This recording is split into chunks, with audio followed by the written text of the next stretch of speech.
করব না।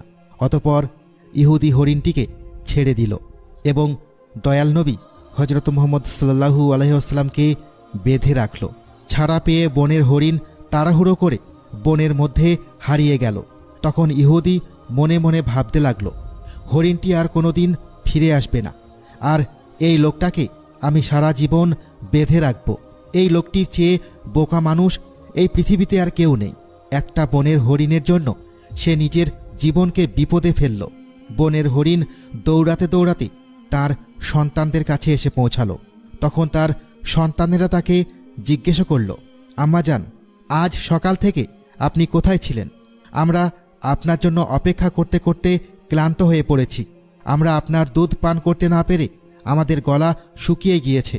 তখন মা হরিণ তার সন্তানদেরকে বলল, ও আমার সন্তানেরা, তোমরা জীবনের শেষবারের মতো আমার সাথে দেখা করে নাও এবং আমার দুধ পান করে নাও।